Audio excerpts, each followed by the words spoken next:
Flying Condor's Airbus A330neo Business Class is an experience Lufthansa should be concerned about. It's sleek, modern and comfortable, and right at the very front there's a little surprise. A slightly grander, more private seat. It's almost like first class cabin tucked inside business class.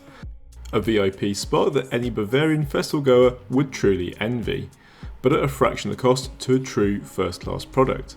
Today we'll see if the extra bit of luxury is really worth those extra euros. So is the prime seat worth the extra euros, or is it just a lot of fuss?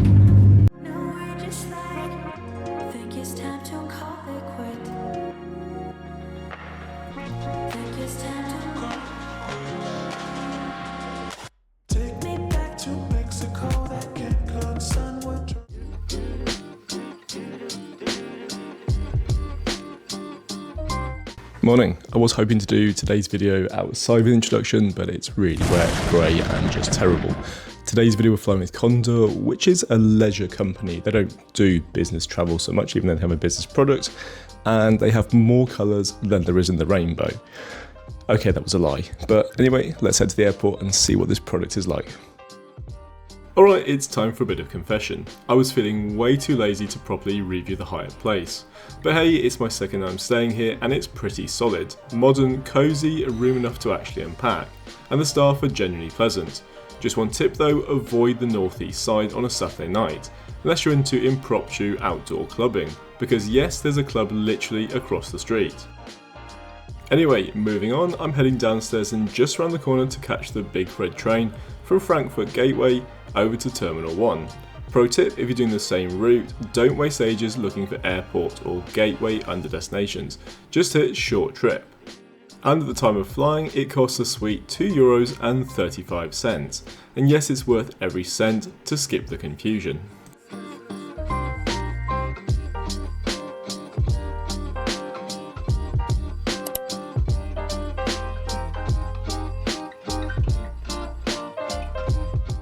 So that was a really easy journey, €2.30, which is really cheap, takes about 4 minutes.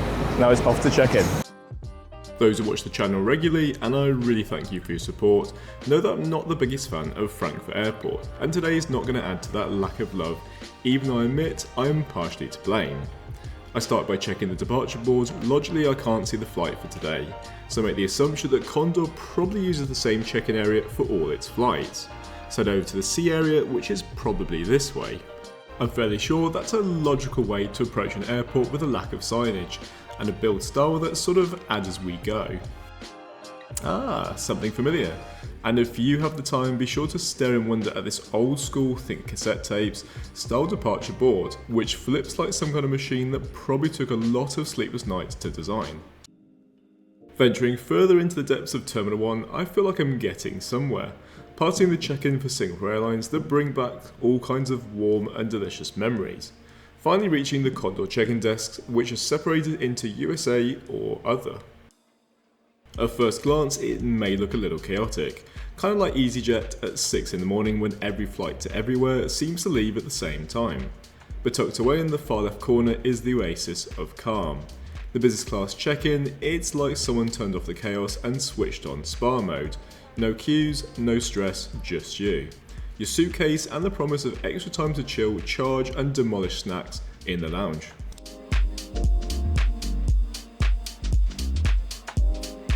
I don't think the guy checking me in was particularly awake. Was he efficient? Yes. Did he say much?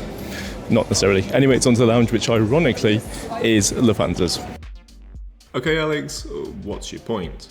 Well, Condor was originally part of Lufthansa, but in 2000, otherwise known as the noughties for us oldies, the now deceased travel agent Thomas Cook began buying a large stake, before their collapse in 2019 and the German government stepped in to keep them operating. Oddly, while they do have a short-haul fleet, as seen by this beautifully decorated Airbus A321, they rely on Lufthansa's network to feed their flights at a discounted rate. Something you can imagine Lufthansa probably wasn't very happy about, and they have their own flights to fill and into the courts they went. Eventually Condor won, at least for now.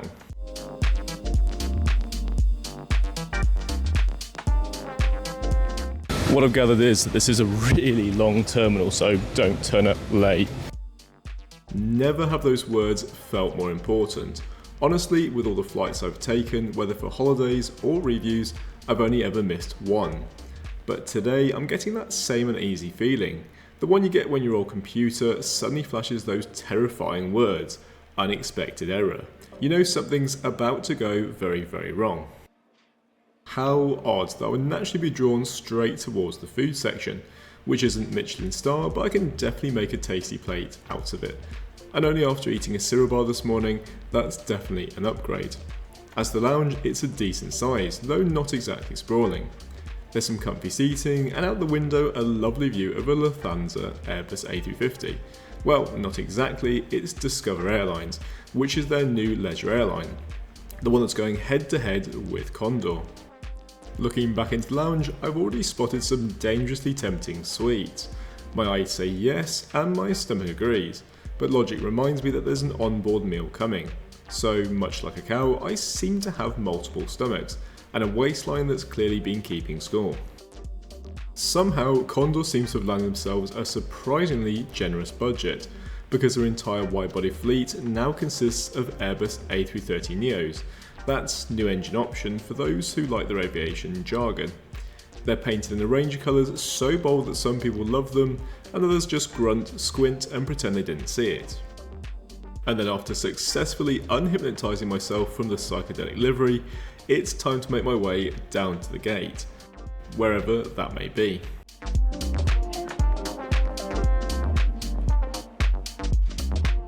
So in honesty, that's a good lounge. There's lots of different seating options, it's broken up nicely, and there's plenty of food, especially the desserts.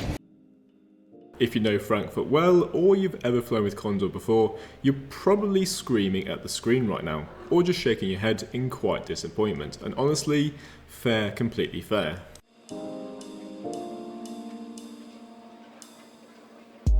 It's like I allow more time than I need, because it turns out it's not the C gates, it's the B gates.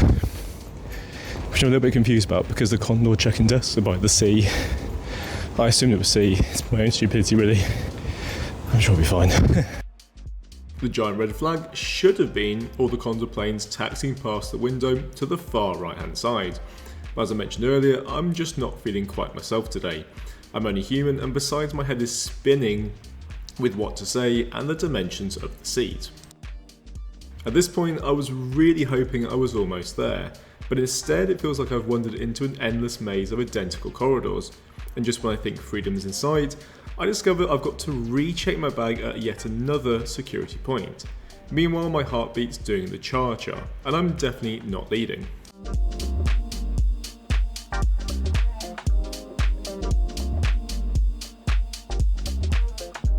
What should have filled me with relief was that boarding hasn't started, and actually I still have 5 minutes to spare. Unfortunately, I didn't anticipate it being a bus gate, and they've extremely efficiently decided people can't be trusted and started boarding early. Honestly, there's always one person still in duty free with 2 minutes until the gate closes.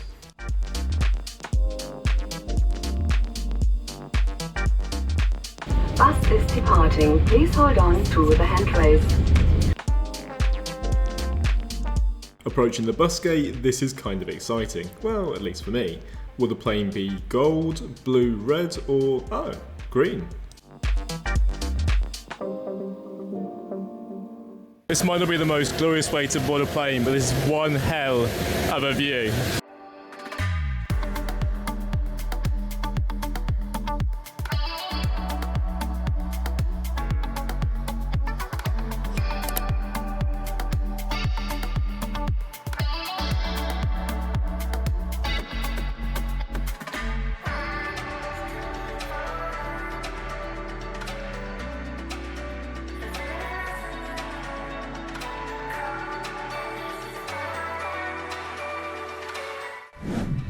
Like the best of them, business class stretches across 8 rows in a lovely 1-to-1 layout. But the front row, that's the prime section. No relation to Amazon, where the extra space has been transformed into a premium paid upgrade. Behind that sits the economy cabin, featuring what I generously call premium economy. I say that because while I didn't manage to get any footage, the only real difference is the seat pitch, not the width. Which honestly feels a bit cheeky, but hey, it's a leisure airline, so we'll let that one slide.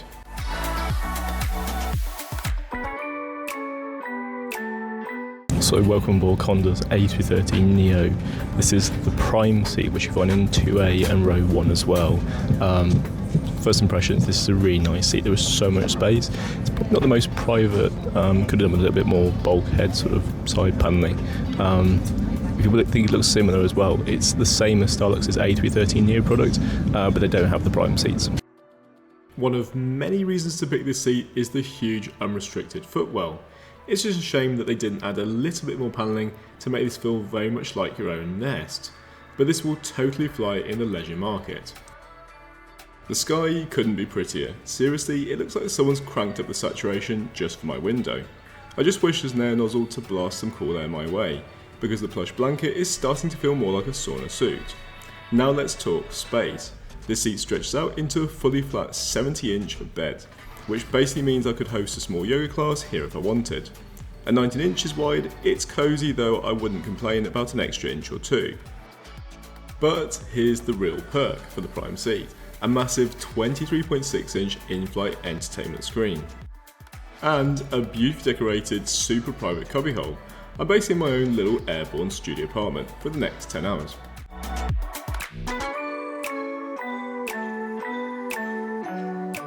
So you get all the standard amenities, things like amenity kits, but because it's a prime seat, you get a few extra things like, well, I'll just show you. And that also means we need to talk about the part that hurts the most. The price. So I took a quick spin on Condor's website, looking up a one-way flight from Frankfurt to Cancun, and let me tell you, I think there was a sale on because the price had me tearing up faster than the airplane safety video. After selecting business class, the seat map pops up with this gorgeous graphic of the cabin. Most of the seats look identical, but row 1, oh, that's where Condor hides the good stuff. These seats not only look bigger, they are bigger, and for an extra $300, you're upgraded to what basically is the penthouse of the sky. That includes more space, a massive entertainment screen, a set of pyjamas which I can't wait to model for you, try not to judge, complimentary Wi-Fi, and your very own snack basket. I don't usually share what I paid, because prices swing around more than a plane in turbulence. But for transparency, my ticket came to around $900 US, plus the upgrade fee for seat 1 Alpha. Yeah, it wasn't cheap, but I figured I might only fly Condor once, so might as well go all out. Think of it as an investment in future bragging rights. Now you can decide for yourself if it's really worth paying extra to sit up front, or if you'd rather save the money and just watch me do it instead. For my 10-hour rental of this flying apartment, the ottoman opposite me comes stacked with all these cozy essentials, including a really plush looking large white pillow with subtle stripes, a mattress topper that smooths out those sneaky seat gaps, and an ultra plush blanket dressed in Condor's signature black and white stripes, basically the fashion icon of the airplane bedding. Now, I still remember how unreasonably excited I was to open those complimentary pyjamas. You just have to wait a little bit longer. They're well as fun as a set of bedtime clothes can be at 35,000 feet. Alongside them sits a cute sea beige striped amenity kit. I'll let you explore all the little goodies inside just for a moment.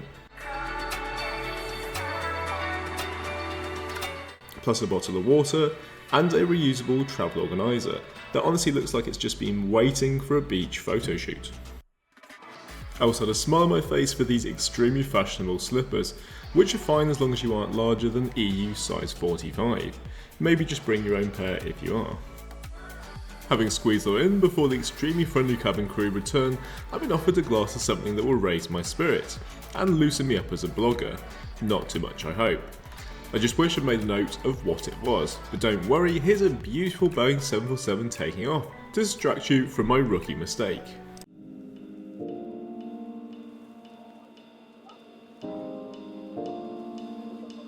I was hoping for a glamorous safety video, you know, something with slow motion seatbelts and dramatic lighting, but perhaps Condor doesn't have one yet. Instead, the crew went old school with a manual demonstration, and honestly, they nailed it. Jokes aside, a few chuckles later, the cabin's cleared, engines are roaring, and just like that, we're rolling towards the runway.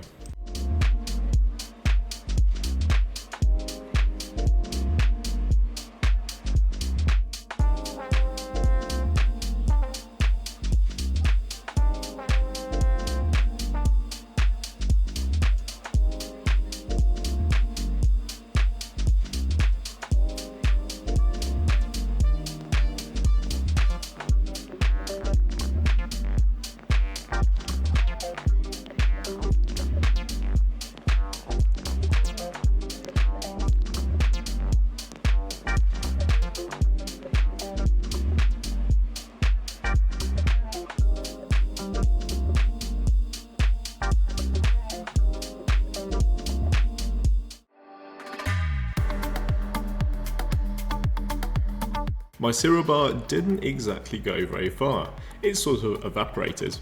So with one eye twitching and the snack basket taunting me from the right, I figured a mixed fruit smoothie couldn't take up too much space. A few moments later, my tray table was dressed up with the crisp white tablecloth, signaling the start of the drink service, which by the way came rolling down the aisle on a good old fashioned metal trolley. There's something oddly comforting about that clatter.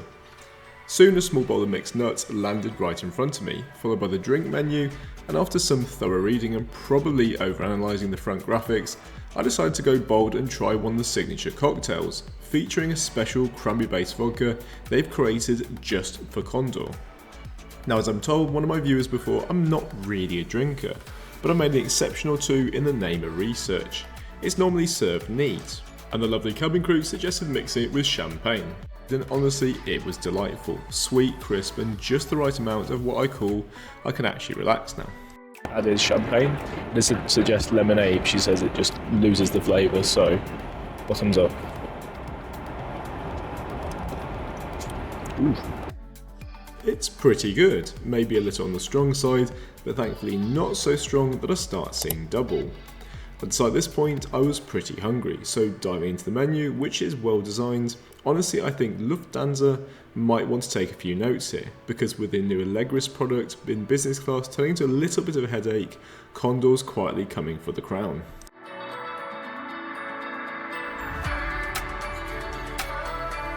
Without even posting the video, I already know someone in the comments is going to complain about the meal service being a one tray. But honestly, once you get over yourself, it's actually a pretty solid setup. There's a nice mix of colours and flavours here and it ticks all my boxes. Plus they've included garlic bread, which automatically earns bonus points in my book. And yes, just FYI, in case you're wondering, other bread options do exist, but why would you ever choose anything over garlic bread?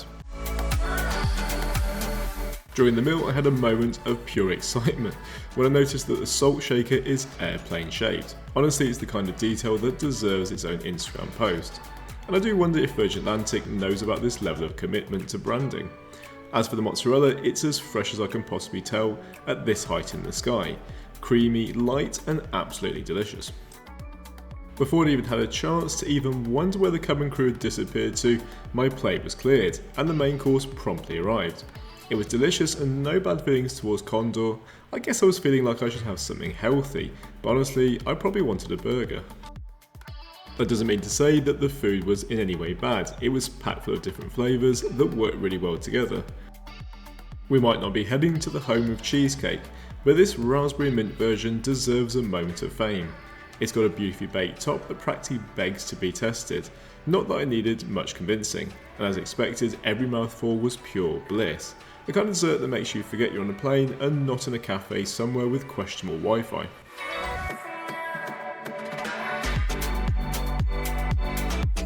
About 2 hours into the flight, it was time for the all-important bathroom inspection. There's one right up at the front and technically two more at the back, though those seem to be shared with premium economy neighbours, so expect a little bit of foot traffic if you're heading that way. Inside, the striped design theme continues. Condor's really committed to aesthetic and honestly I'm really here for it. They've also stocked the bathroom with products from Rituals, which I love. And if you ever visit one of those stores, it's more like a sensory experience than an actual shop. I did promise as well I was going to model for you, and how cool are these pyjamas? I think these are probably going to make it into my future travel packing, at least for long haul trips.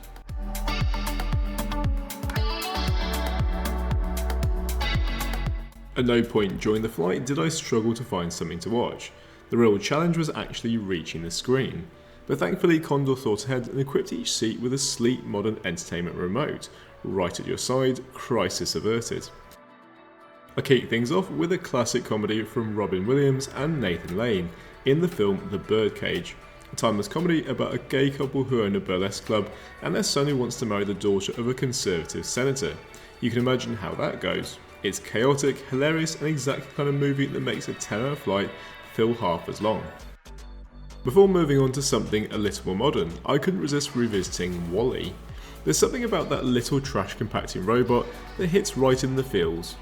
Maybe it's the loneliness, maybe it's the fact he's got better taste in music than I do, the animation still looks incredible even after years later. and the story somehow manages to make you laugh, tear up and question your life choices about recycling, all in under 2 hours. It's the perfect in-flight reminder that love can blossom anywhere, even in a galaxy full of garbage. Just editing this video is making me sleepy, and we're only 4 hours into the flight, so cue some footage I took earlier to show you exactly what the fully flat seat looks like, and I'll check back with you in a few hours.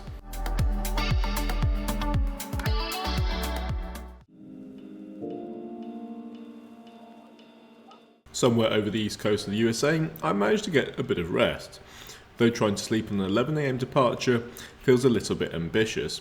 So I gave up on the nap and dove back into the binge watching movies, starting with the classics like Ready Player One, and letting the hours pass by comfortably as I settled in, until breakfast time rolls around. You could also pass the time browsing through Condor's in-flight magazine, which is full of fun and quirky items to purchase, from a signature striped pool lounger to various model airplanes. I do try my best not to buy them, but the idea of owning the very plane I'm sitting on is just too tempting. Perhaps my last one, but probably not. A Hello Kitty Eva Air Boeing 777 is now currently sitting proudly in my office, next to Qatar's Airbus A380.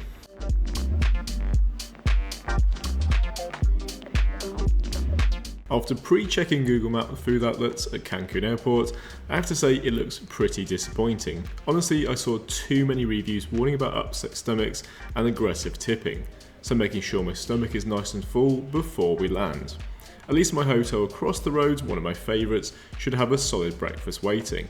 And after that, it's on to the Americas on Aeromexico, heading to the cultural hub that is Mexico City. I did enjoy the meal, but you could kind of feel that the budget wasn't quite as generous as, say, the one a few hours ago. Everything was still delicious, but it definitely left me wishing for a little help from those 5-star carriers over in the Middle East.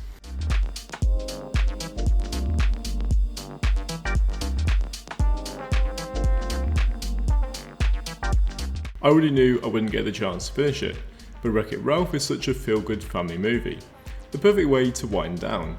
And after that, it was time for a quick brush of my teeth, a small treat for the immigration officer no doubt, and then it's time for the landing.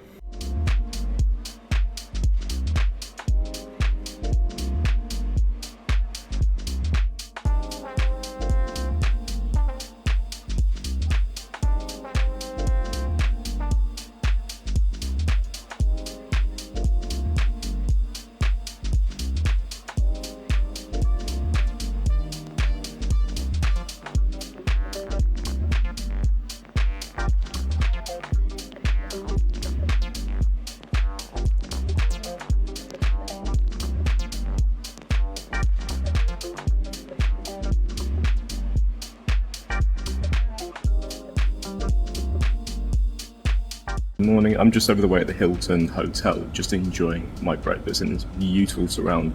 Condor is a really good airline. The product itself, if you think it's worth the upgrade, I'm not sure. I really love the pajamas. I'm going to be definitely using those in the future.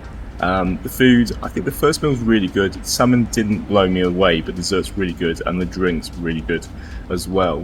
Cabin crew, excellent. Seat comfortable, lots of entertainment, lots of good things to write back about. And I kind of think maybe the Lufthansa should be a little bit worried. Lufthansa, sorry I said that wrong, because their boat's got a little bit complicated. And Condor's is just good. It's the suite or the basic seat, which is really, really good. Anyway, hope you enjoyed the video. I'm going to have a nice tea and a breakfast. Safe travels. No, we're just like, think it's time to call.